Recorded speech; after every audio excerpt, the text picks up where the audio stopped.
عزت کی ہے کہ اس تقریب میں مجھے شریک ہونے کا موقع ملا.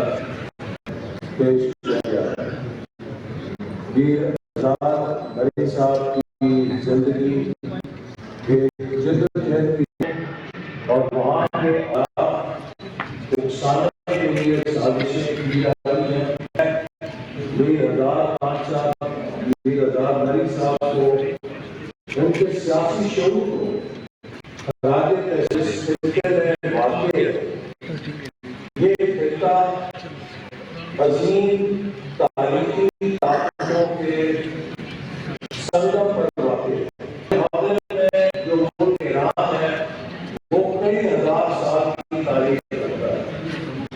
پاکستان کی تاریخ صرف 77 سال کی ہے اور یہ وہ ملک جو تاریخ میں پہلی بار ایک نظریے کی بنیاد پر قائم ہوا ہو جس کی بنیاد نہ مذہب ہے نہ زبان ہے نہ جغرافیہ ہے بلکہ ایک نظریہ ہے جس کے اوپر اس ملک کو حاصل کیا گیا.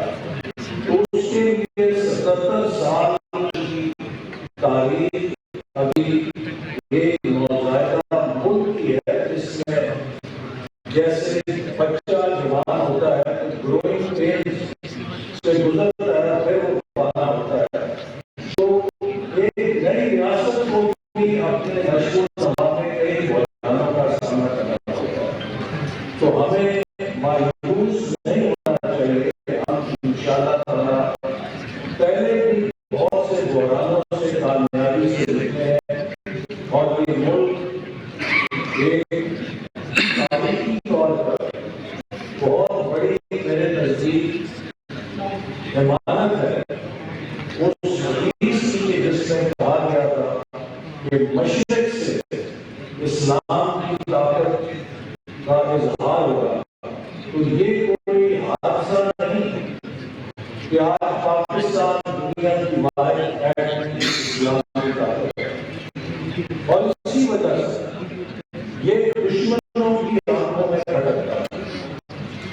اور بلوچستان ایک بہت اسٹریٹجک صوبہ ہے. اس کا محل وقوع بہت اہمیت کا حامل ہے اور آج سے نہیں بلکہ برطانوی دور سے یہ علاقہ یہ خطہ بڑی طاقتوں کی نظر میں بھٹکتا رہا اور بہت عرصے سے یہاں پر پراکسی وارز کا سلسلہ جاری ہے. اور مجھے یہ کہنے میں کوئی تعمل نہیں کہ اگر بلوچستان پاکستان کی ریاست کا حصہ نہ ہوتا تو بڑی طاقتوں کی اس جنگ کے اندر بلوچستان کا حشر بھی افغانستان کی طرح ہو چکا ہوتا. جو آگ اور خون کے دریا